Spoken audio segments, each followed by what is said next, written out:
Hello friends, welcome to MTC. मैं हूं KP sir. मैं आप लोगों को आज प्रमेय 6.3 पढ़ाने जा रहा हूं। कोण कोण कोण समरूपता यानी ए सिमिलरिटी, इसको बोलते हैं सिमिलरिटी। समरूपता को सिमिलरिटी बोलते हैं। तो यदि इसका आपका फॉर्मूला है, यानी जो प्रमेय है, प्रमेय में क्या फॉर्मूला होता है, वो आपका फॉर्मूला है कि यदि दो त्रिभुजों में संगत कोण बराबर हो, आपके पास दो त्रिभुज इस तरह से हो जिनके संगत कोण बराबर हो, तो उनकी संगत भुजाएं एक ही अनुपात में होती हैं और तब दोनों त्रिभुज समरूप होते हैं। क्या करना है कि दो त्रिभुज आपके पास इस तरह से है कि उनके संगत कोण बराबर है। अब कहिएगा कि सर संगत कोण और संगत भुजाएं क्या कह रहे हैं, तो इसकी जवाब ढूंढने के लिए अभी आप लोग इस वीडियो को रोक दीजिए और चले जाइए ज्योमेट्री के वीडियो नंबर 1 पर। कहाँ चले जाइए? ज्योमेट्री के वीडियो नंबर 1 पर। जो ज्योमेट्री में आपका लेक्चर 1 होगा, लेक्चर 1 ज्योमेट्री लिखा होगा, उसमें ज्योमेट्री लिखा एकदम बेसिक से।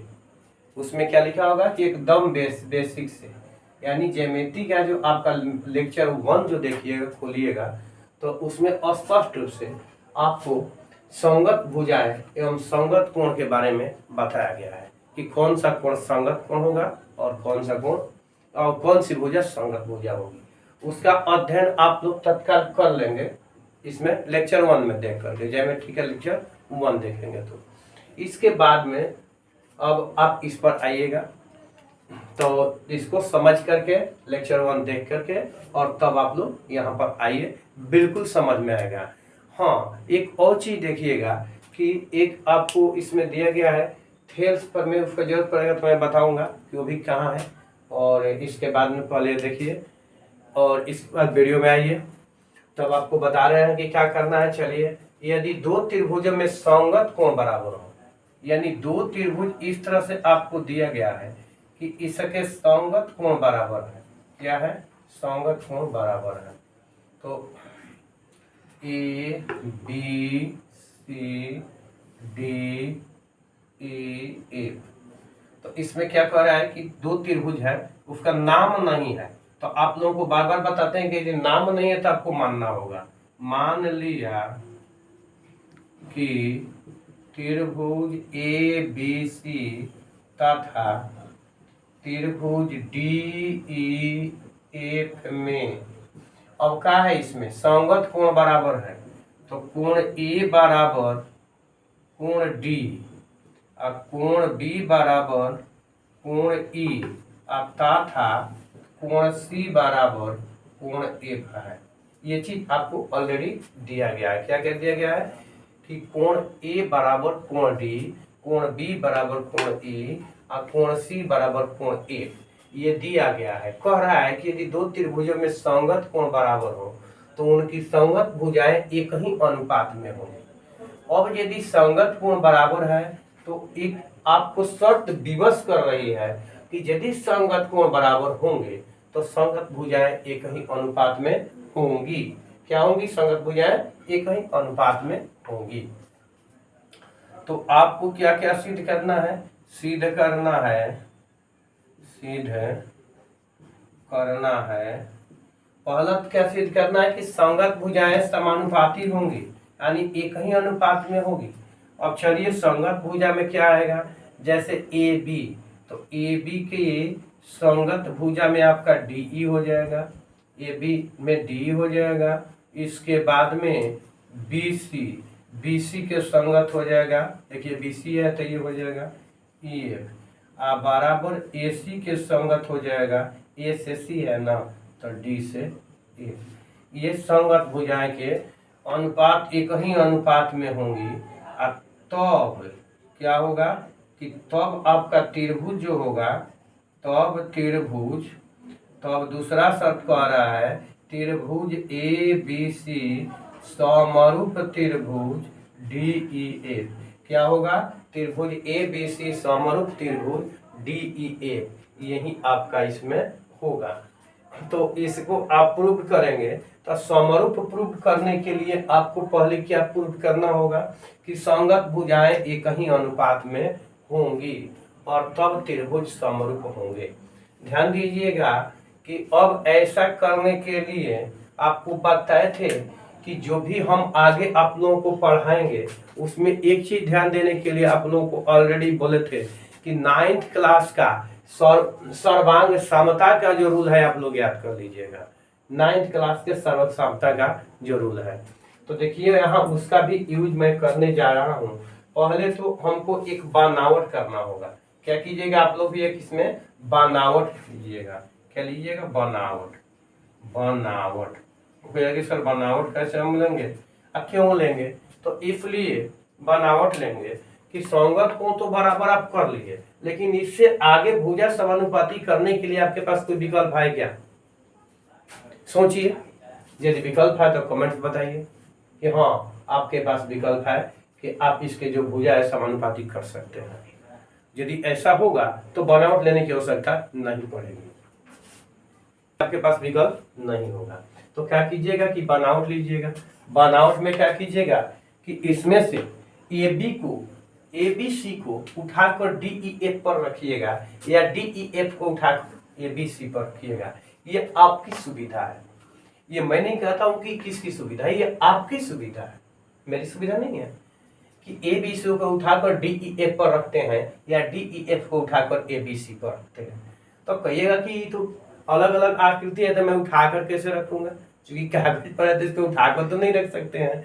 तो उसी लिए यहाँ पर बनावट रखे हैं। यदि अब कागज पर नहीं तो इसको उठाकर इस पर रख देते हैं, आना तो इसको उठाकर एक पर रख देते इस पर, अब तब चेक करते कि क्या कह रहा है, सही कह रहा है गलत कह रहा है। लेकिन ऐसा तो आपके पास है नहीं, उठाकर तो रख नहीं सकते हैं, तो बनावट ले सकते हैं। ध्यान दीजिए कि ए और डी आपका क्या है, ऑलरेडी इक्वल है। तो या तो ABC को उठाकर DEF पर रखिए या DEF को उठाकर ABC पर रखिए। तो उसके लिए आपको क्या करना होगा कि जैसे मान लीजिए किस पर रखें, पहले तय कर लीजिए। चलिए इस पर रखते हैं त्रिभुज DEF पर। तो त्रिभुज DEF में रखते हैं तो AB बराबर, इसमें क्या लिख देते, DP लिख देते हैं, DP DE में तथा AC बराबर अब क्या DQ लिख देते हैं, DQ DF में क्या किया, काट लिया, इसको काट लिया। किसमें काट लिया? देखिए AB बराबर DP, तो जितना आपका AB है उतना इसमें DP काट लीजिएगा, DP, और जितना AC है उतना DQ काट लीजिएगा। कितना? DF में काट लिया, अब PQ को मिलाया, PQ को मिलाया, ये आपका क्या हो गया, बनावट हुआ। ये बनावट हुआ। तो आपको प्रूव करने की जो नियम है उसमें ध्यान दीजिएगा। पुनः एक बार चलिए कि जब भी आप ज्योमेट्री के क्वेश्चन प्रूव करेंगे तो आपको देखना होता है कि दिए हुए से क्या दिया है, बनावट से क्या सिद्ध करना है। आप पीछे के अभिगृहित से पहले क्वेश्चन में आप दो चीज ढूंढिएगा पढ़कर कि क्या दिया है और क्या सिद्ध करना है। तो मैंने उसको ढूंढ लिया कि क्या दिया है कि दो त्रिभुज है और दोनों त्रिभुज क्या है, समरूप है। ये चीज आपको दिया गया है। इसके सॉरी समरूप नहीं है, उसमें संगत कोण बराबर है, सॉरी समरूप कहा गया गलती से, समरूप है नहीं, संगत कोण बराबर है। तो आपको सिद्ध क्या करना है कि संगत भुजाएं एक ही अनुपात में होंगी और तब त्रिभुज क्या होगा, समरूप होगा। अब इसको सिद्ध करने के लिए हमने बनावट लिया। तो बनावट जैसा कि आपने देख लिया है, अब समझा दिया है कि जब बनावट लिया तो आगे क्या करेंगे। तो चलिए जब बनावट ले लिए तो अब आगे बढ़िए। आगे आपको क्या क्या मिल रहा है बनावट के बाद, देखिए अब एक चीज और ध्यान दीजिएगा कि जब दो त्रिभुज समरूप होते हैं तो निसेसरी नहीं है कि वे सर्वांगसम होंगे, और जब दो त्रिभुज सर्वांगसम हो जाएंगे तो यह निसेसरी है कि वे समरूप होंगे। क्या होंगे? जब दो त्रिभुज सर्वांगसम होंगे तो निसेसरी वह समरूप होंगे। अभी मैं आगे आपको प्रूव कराऊंगा, लेकिन फिलहाल जो है याद रखिए। तो चलिए पहले इसको क्या कहते हैं कि त्रिभुज ABC और त्रिभुज DPQ हमने बनावट में ऐसा किया है कि हमको एक त्रिभुज मिल गया है DPQ। तो इसकी देखते हैं कि त्रिभुज ABC या त्रिभुज DPQ में क्या क्या होता है, इसको पहले हम देख लेते हैं क्या क्या मिल रहा है। तो यही चीज यहाँ हम अब लिखेंगे, त्रिभुज ABC और त्रिभुज DPQ में इसमें क्या करना है। तो अब देखिए पहले बताए कि चलना है सिद्ध करते समय कहाँ से, तो ये आपको पहले जो है सिद्ध करते समय कहाँ से चलना है, दिए हुए से। तो क्या दिया है दोनों में, ये कोण A बराबर कोण D, कोण A बराबर कोण D, ये कहाँ से आ गया आपको दिया है, कहाँ से है कोण A बराबर कोण D, ऑलरेडी आपको कोण A बराबर कोण D दिया हुआ है, कोण A बराबर कोण D दिया है। अब इसके बाद दिए हुए के बाद में बनावट से कहाँ से आइएगा, बनावट से। तो बनावट में क्या है, AB जो है आपको DP के बराबर है और AC जो है DQ के बराबर है। अब ध्यान दीजिए आपको क्या क्या मिल गया, A और A मिला कि SS, देखिए S मिला, यहाँ से देखिए AB और AB और AC, इसका मतलब कि दोनों के द्वारा आंतरिक कोण A हो जाएगा। उसमें देखिए क्या मिला है, DP बराबर DQ, इसका मतलब क्या है कि कोण D जो है दोनों द्वारा आंतरिक कोण हो गया। तो S सर्वांग समता से दोनों त्रिभुज सर्वांग सम होंगे, ABC त्रिभुज सर्वांग सम त्रिभुज DPQ। अब मैं आपको SAS से, अब ध्यान दीजिएगा, अब कहिएगा कि फिर SAS आ गया। तो जो लोग अभी यही वीडियो देख रहे हैं वो ज्योमेट्री का कोशिश करेंगे इसके बैक वाला पूरा वीडियो देखने का, क्योंकि मैंने आपको यह भी ऐसे लिखा हुआ है इस नाम से भी, वो लेक्चर 2 या लेक्चर 3 होगा। तो उसमें आप लोग देखेंगे कि ये जो है सर्वांगसम की शर्त है, 9th क्लास में आप लोगों को पढ़ाई गई होगी। तो इस शर्त को यदि पालन करता है तभी त्रिभुज सर्वांगसम है, अन्यथा त्रिभुज सर्वांगसम नहीं है। तो अभी हमने आप लोगों को बताया कि यदि त्रिभुज सर्वांगसम होंगे तो समरूप हो सकते हैं, सर्वांगसम होंगे तो समरूप हो सकते हैं, लेकिन उसको भी हम प्रूफ नहीं कर रहे हैं। अब चलिए, ये तो सर्वांगसम हो गया। तो जब दो त्रिभुज सर्वांगसम होते हैं तो शर्त क्या होता है, ध्यान दीजिए, जब दो त्रिभुज सर्वांगसम होते हैं, जब भी दो त्रिभुज सर्वांगसम होते हैं तो उनके संगत कोण बराबर होती है और संगत भुजाएं भी बराबर होती है। जब दो त्रिभुज सर्वांगसम होते हैं तो उनके संगत कोण भी बराबर होंगे और संगत भुजाएं भी बराबर होगी। इस सर्वांगसम की स्थिति में, सर्वांगसम की स्थिति में क्या होगी, संगत कोण भी बराबर होंगे और संगत भुजा भी बराबर होगी। तो इसमें आप तो देखिए कोण ए तो कोण डी देख लिए, लेकिन एक ध्यान दीजिएगा, कोण बी बराबर क्या हो जाएगा, कोण पी। अब देखिए ये बी और कोण पी ये क्या है, संगत कोण है, ये संगत है। और संगत के लिए मैंने आप लोगों को बताया था कि विधिवत समझने के लिए यहाँ चलिएगा, देख लीजिएगा, ये आपका संगत कोण है। तो संगत कोण बराबर हो गया। लेकिन ध्यान दीजिएगा, परंतु यहीं पर लिखिए, परंतु कोण बी बराबर कोण ई दिया है। अब आइए ना, समझिए ना, कोण बी बराबर कोण ई क्या है, दिया हुआ है। तो इसलिए क्या हो जाएगा, दोनों में बी शामिल हो गया। देखिए कोण पी बराबर कोण ई, यानी अब यहाँ देखिए ये कोण और ये कोण इक्वल हो गया, कोण पी बराबर कोण ई, ये दोनों कोण इक्वल हो गया। अब जाइए पुनः 9th क्लास में, याद है तो, और नहीं याद है तो यहीं पर अब देखिए कितना पीछे जाइएगा, समझते समझते दिमाग खराब हो जाएगा आपका भी। बार बार करें सर, बार बार पीछे जाए, बार बार पीछे जाए, करना पीछे जाइएगा, पीछे दीवार पड़ जाएगी जाते जाते नहीं जा पाइएगा। चलिए खैर कोई बात नहीं है। चलिए देखिए यहाँ पर ये कोण और ये कोण कौन सा कोण कहलाता है, इस कोण और इस कोण का नाम संगत कोण है। ये कौन कोण कहलाते हैं, संगत कोण। और यदि संगत कोण बराबर हो जाएगी तो रेखाएं समानांतर हो जाती है। अब देखिए ये डी तो समानांतर होगी नहीं EF के, ये तिर्यक रेखा हो जाएगी डी, जब ये और ये संगत कोण होगा, यानी कोण DPQ और कोण DEF संगत कोण होगा, तो इसका मतलब कि D क्या होगा, तिर्यक रेखा होगा, जिसे अंग्रेजी में ट्रांसवर्सल बोलते हैं। और ये जो है PQ और EF जो है सरल रेखा हो जाएगी।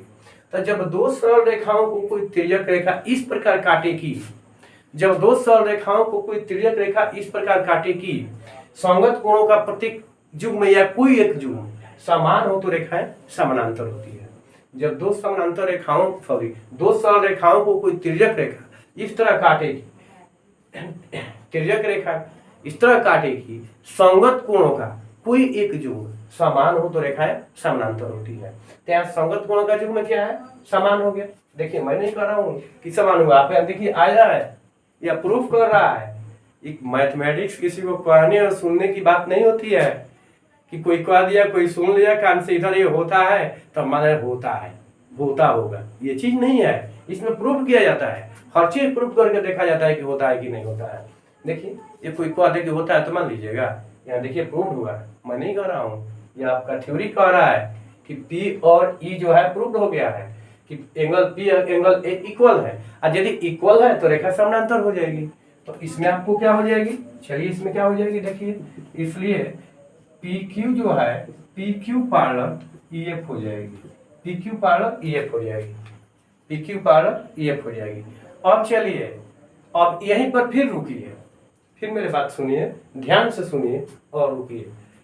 थेल्स प्रमेय पढ़े हैं, नहीं पढ़े हैं? यदि आप पहले बार वीडियो देख रहे हैं तो मेरे वीडियो में थेल्स प्रमेय भी लिखा हुआ है। थेल्स प्रमेय में चले जाइए, वो आपका लेक्चर नंबर कितना होगा मैं बता देता हूँ। तो देखिए आप लोगों को मैं बता रहा हूँ कि PQ पैरेलल EF है, तो ये आपका कहाँ है, इसमें कहाँ आपको देखना है, कहाँ जाइएगा वीडियो देखने के लिए, तो थेल्स प्रमेय। अब ये कहाँ मिलेगा आपको, तो ये लेक्चर 5 है, मेरा वीडियो में लेक्चर 5 है। देखिए आपको क्या बताया कि PQ पैरेलल EF है। अब यहाँ से बढ़ने से पहले आप मेरा थेल्स प्रमेय का लेक्चर 5 देखेंगे, और अभी भी मैं कह रहा हूँ कि आप इसको भी याद करेंगे। देखिए अभी आपके सामने मुसीबत आ रही है, पहले मैंने कहा आपको लेक्चर 1 देखने के लिए, फिर बोल रहा हूँ लेक्चर 5 देखने के लिए, तो फिर कभी आगे पढ़ाएंगे तो बोलूंगा कि लेक्चर प्रमेय संख्या 6.3 में जाकर देखिए, यानी लेक्चर हमारा 7वां या 8वां जो भी होगा उसको देखिए। तो इस तरह से आप इसको याद करते चलेंगे तो आपको बिल्कुल सहूलियत होगी। अब चलिए जो आप देख रहे हैं PQ पैरेलल EF, अब यहाँ मैं इस ट्रायंगल में आ जाता हूँ। ट्रायंगल DEF में PQ जो है EF के समानांतर है। तो थेल्स प्रमेय कहता है कि यदि किसी त्रिभुज में किसी भुजा के समानांतर कोई रेखा खींची जाए जो अन्य दो भुजाओं को विभाजित करती हो, यानी किसी त्रिभुज में अन्य दो भुजाओं को विभाजित करने के लिए किसी त्रिभुज के किसी भुजा के समानांतर रेखा खींची जाती है, तो वह रेखा उन भुजाओं को समान अनुपात में विभाजित करती है। निष्कर्षतः आप क्या देख सकते हैं, जो थेल्स प्रमेय का निष्कर्ष है, निष्कर्ष में देखिए कि जब त्रिभुज DEF एक त्रिभुज है और PQ जो है EF के समानांतर है, तो DE और DF को क्रमशः बिंदु P तथा Q पर काट रही है। क्या कर रही है, EF के समानांतर रेखा PQ DE और DF को P तथा Q पर काट रही है। तो इस स्थिति में बिंदु P DE को और बिंदु Q DF को इस प्रकार विभाजित करेगा कि DP बाटा DE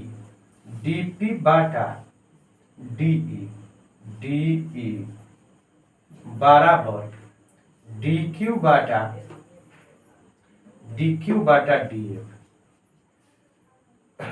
थेल्स प्रमेय में आपको दोनों चीज बता रहा हूँ, हाफ भी बता रहा हूँ कि DP बाटा PE बराबर DQ बाटा QF। ये भी प्रूव कर रहा हूँ कि DP बाटा PE बराबर DQ बाटा DF भी होगा।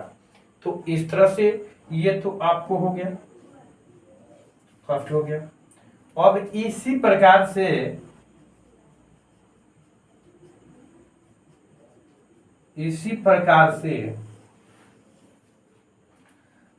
यदि इसको मैं चेंज कर दूं, मान लीजिए इसको यदि ऐसे कर दूं, तो ऐसे यदि कर दूं तो क्या हो जाएगा,